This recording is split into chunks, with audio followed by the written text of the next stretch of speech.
शादी वाले घर के बिजी शेड्यूल से थोड़ा-सा टाइम निकाल के मैं और मेरे हस्बैंड और प्रियांश निकल गए थे एक ज़रूरी काम के लिए। और वो काम इतना ही ज़रूरी था जितना कोई भी शादी में बाकी का काम जैसे जयमाला और भी रिचुअल्स होते हैं। और वो कौन-सा ज़रूरी काम था जिसके बिना शादी बिल्कुल इनकम्प्लीट लगती है, वो आगे के ब्लॉग में पता चलेगा। तो उस काम को पूरा करने के लिए हमें जाना पड़ा मेरे नानी ससुराल। तो वहीं पे वो काम पूरा हो सकता था क्योंकि मेरे घर में उतना स्पेस अपने रहा नहीं था सामान की वजह से। तो मैं अपनी नंदों से काफ़ी दिनों बाद मिल रही थी और मेरी ये नंदे ननद कम फ्रेंड्स ज़्यादा हैं। तो बहुत अच्छा लगता है मुझे इन लोग के साथ टाइम स्पेंड करना। तो वो काम करने से पहले हम लोगों ने सोचा कि थोड़ा पेट पूजा कर लेते हैं। और धनबाद का samosa, my God, I can't tell you the taste. तो ये समोसा खाने के बाद भरपेट अब टाइट हो गए थे और मेरे हस्बैंड भी पूरी तरह से टाइट हो गए थे। और इतने दिनों बाद मैं मिली थी मेरी नंदों से और एक ननद अपने ससुराल में थी। तो मैंने फ़ोन करके उन्हें भी बुला लिया ताकि हम लोग सब एक साथ मिल जाए। तो ये ननद भी फाइनली आ गई मेरे एक कॉल पे। तो हम लोग बहुत सारी बातें करनी थी, तो हस्बैंड भी बैठ गए थे हमारी बातें सुनने के लिए। और ये मेरी कामकाजू ननद और मेरी बड़ी ननद का ये बेटा है जो पता नहीं इसको लड़कियों से दिक्कत है। ये ऐसे ठीक रहता है लड़कों के पास, लेकिन जैसे ही लड़कियों को देखता है ये भागने लगता है। मैं कोशिश कर रही थी कि मेरी गोद में आए लेकिन नहीं आ रहा था। और ये मेरी प्यारी घरेलू कामकाजू ननद जो है, जो कि हलवा बना रही थी हमारे लिए। और मैं इस बाबू को खिलाना चाह रही थी पर ये आ ही नहीं रहा था। और फाइनली अब हम लोग स्पॉट पे आ गए थे जहाँ हमें करना था वो ज़रूरी काम। वो ज़रूरी काम क्या था? वो था डांस, मेहंदी फंक्शन के लिए डांस प्रिपरेशन। तो मैं तो पूरा एकदम किसी तरह से टाइम हम मैंने शादी में आने से पहले बहुत सारा डिस्कशन किया था इन लोगों से, लेकिन कैसे हो पाएगा मैं समझ नहीं पा रही थी। तो फाइनली एक मौका मिला मुझे रात का। तो मैंने सोचा कि नहीं अभी चल ही जाती हूँ, नहीं तो फिर ये पेंडिंग रह जाएगा और मैं तो कोई कसर छोड़ना नहीं चाहती। तो फाइनली हम लोगों ने सबसे पहले गाना सेलेक्ट किया कि हम लोग कौन-कौन से गाने पे डांस करेंगे। ये तो बस ऐसे ही वार्म अप कर रहे थे हम लोग, बस टाइम पास ननद भाभी का। और ये नंदे कुछ ऐसी है ना, दुनिया में बोला जाता है कि नंदे बहुत बदमाश होती है, ये होती है। मेरी अपनी तो ननद नहीं है, लेकिन अगर ऐसी ननद हो तो आपको सही में घर में एक दोस्त मिल जाता है। इतना प्यार करती है ये मुझे। तो यहाँ सभी इतनी खुश हो गई थी। तो फाइनली हम लोगों ने अपना डांस सॉन्ग तो सिलेक्ट कर लिया, लेकिन अब स्टेप्स फाइनल करना था। और हमारे पास था 3 गाने जिस पे हमें परफॉर्म करना था और समय था सिर्फ आधा घंटा। तो हम लोगों ने स्टेप्स भी फाइनल करने थे, प्रैक्टिस भी करनी थी और वहाँ पे डांस भी प्रिपेयर करना था।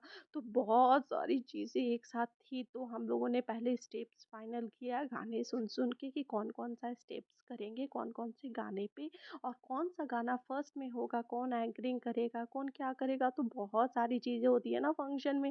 और डांस के बिना शादी कितना अधूरा होता है, मुझे तो नहीं लगता कि इसके बिना कोई शादी होनी चाहिए। और ये तो कंपलसरी कर देना चाहिए सबके लिए कि जो भी शादी में आए हैं प्लीज़ मुख दर्शक बन के ना रहें।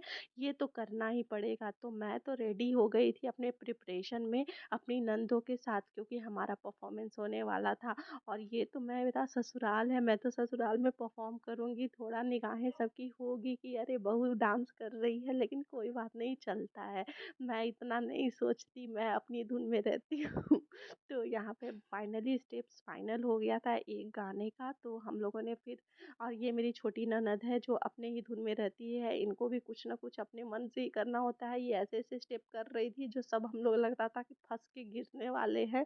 तो फाइनली एक ननद अपने बेटे को सुलाने की कोशिश कर रही थी ताकि वो भी हम लोग को जॉइन कर सके। तब तक हम लोगों ने स्टेप्स फाइनल कर लिए। थोड़ा-सा इधर-उधर हो रहा था, मैचिंग में प्रॉब्लम हो रहा था और समय इतना ज़्यादा था ना, जो कम था ना, तो हम लोग को मन में ये भी लग रहा था कि समय इतना कम है, कैसे करेंगे। और माइंड में चल रहा था लेट हो रहा है, लेट हो रहा है। उसके साथ इतनी सारी प्रैक्टिस करना बहुत डिफ़िकल्ट हो रहा था, हमेशा कोई न कोई गड़बड़ कर ही दे रहा था। तो लेकिन हँसी-मज़ाक में हम लोग एन्जॉय ज़्यादा कर रहे थे, डांस थोड़ा कम कर रहे थे। लेकिन अल्टीमेट फाइनल रिज़ल्ट अच्छा हुआ। तो हम लोगों ने आज ये जाना था कि आधे घंटे में we can prepare one dance performance. तो वहाँ पे ग्रुप डांस तो हमारा था ही, थोड़ा-सा प्रॉपर नहीं होगा चलेगा, लेकिन करना तो था ही। और हम लोगों ने टोटल 3 गाने सिलेक्ट कर लिए थे। और यहाँ पे हम लोग एक ननद अभी लास्ट में में जॉइन करेगी, और हम लोग वीडियो इस पर्पज़ से भी बना रहे थे ताकि सब अपने-अपने घर पे थोड़ा-थोड़ा प्रैक्टिस कर ले। और हर बार कोई न कोई तीनों में हम लोग गड़बड़ कर ही दे रहे थे। कभी मेरे से गड़बड़ हो जा रहा था, कभी मेरी छोटी ननद, कभी मेरी लवली जी से, मतलब जो पीछे जो खड़ी है ब्लू सूट में वो लवली जी है, आगे जो है पीच कलर में वो मीठी जी है जो कि मेरी सबसे छोटी ननद है, और जो बच्चे के साथ है वो स्वीटी जी है। तो फाइनली हमारा एक कोऑर्डिनेशन बन गया था, एक परफॉर्मेंस का सब कोऑर्डिनेटली अच्छा हो रहा था।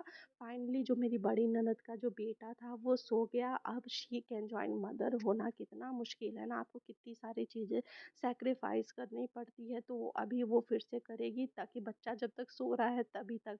तो अभी उन्होंने सोचा कि पहले स्टेप्स फाइनल कर लीजिए, अच्छे से बता लीजिए, और उनको थोड़ा-सा उन्होंने कभी डांस नहीं किया है लेकिन वो करना नहीं चाह रही थी। हम लोगों ने फ़ोर्स किया कि बोले नहीं करना पड़ेगा, किसी हाल में भी भाई की शादी है और मैं तो भाभी हूँ, मैं तो करूँगी ही। फाइनली हमारा 2 सॉन्ग प्रिपेयर हो गया, 1 सॉन्ग अभी भी पेंडिंग था लेकिन हमारे पास टाइम अप हो गया था, तो हम लोगों ने सोचा कि वो कभी भी जब शादी के रिचुअल्स में हमें टाइम मिलेगा ना, और शादी में जब सब आए रहेंगे, तो हम लोग थोड़ा-सा अपने लिए फ्री टाइम निकाल के हम लोग एक डांस प्रिपेयर कर लेंगे। तो 2 सॉन्ग तो फाइनल हो गया था किसी तरीके से। उधर हस्बैंड मेरे थे जो वेट कर रहे थे चलने के लिए, क्योंकि बहुत और भी काम था, बहुत सारी पैकिंग करनी थी शादी की, दुल्हन के कपड़े की, बहुत सारा बैग सेट करना था मुझे, तो ये सब काम मेरा डिपार्टमेंट था। तो मैंने सोचा कि नहीं, खाना मम्मी ने बोला कि मैं बना लूँगी, जाओ, तो खाना बनाने का टेंशन नहीं था। लेकिन अभी और भी मार्केट में भी बहुत सारी चीज़ें खरीद के मुझे जाके फिर पैकिंग करना था। तो ऑलरेडी 9:30 हो चुका था, फिर जाते-जाते मुझे 10 ओ क्लॉक हो गया था घर। उसके बाद घर पहुँच के बहुत सारे काम करने थे, तो वो वाला चीज़ था। और अब सिर्फ़ 1 दिन बच गया है, फिर उसके बाद तिलक, सबसे पहले तिलक हो जाएगा। तो लड़के का तिलक हो जाएगा, वो लड़के का, हम लोग में लड़के का तिलक एक बहुत बड़ा फंक्शन होता है, तो वो वाला फंक्शन है। उसके बाद फिर थोड़ा-थोड़ा, छोटा-छोटा फंक्शन होगा, मेहंदी का फंक्शन, हल्दी का फंक्शन, माता की चौकी, तो ये सब चीज़ कंटिन्यूअस चलेगा। पता नहीं मैं ब्लॉग डाल पाऊँगी कि नहीं, लेकिन अगर नहीं डाल पाऊँगी तो रिकॉर्ड कर लूँगी, बाद में डाल दूँगी। तो ये वाला चीज़ मैं ध्यान में रखूँगी। तो सब धीरे-धीरे चलने लगा और फाइनली हमारा स्टेप सारे डन हो गए। और उसके बाद अभी करनी थी हमें घर में बस प्रैक्टिस। और डांस करते-करते मुझे अपने कॉलेज के दिन भी याद आ रहे थे कि मैं कैसे किया करती थी कॉलेज में, एक अलग मेरा टाइम था। मैं बहुत मिस करती हूँ वो टाइम को, स्टेज परफॉर्मेंस करना और फिर डांस करना बहुत याद आता है मुझे। मतलब मैंने अपने कॉलेज का बेस्ट लाइफ जिया है। तो फाइनली किसी तरह से स्टेप्स फाइनल हो गए, और फिर तब तक जाने वाली थी, तब तक मामी जी आ गई। तो उसके बाद मामी जी से थोड़ा-सा बात करके हम लोग निकल गए, और हस्बैंड को हो रही थी मिठाई खाने की क्रेविंग, तो उन्होंने मधुलिका से अपना फ़ेवरेट मिठाई उठाया, जो उन्हें हमेशा बहुत अच्छा लगता है, और प्रियांश ने डोनट, लेकिन मधुलिका का डोनट इतना बेकार था कि प्रियांश बिल्कुल भी नहीं खाने सका। तो मिलते हैं नेक्स्ट व्लॉग में, बाय बाय।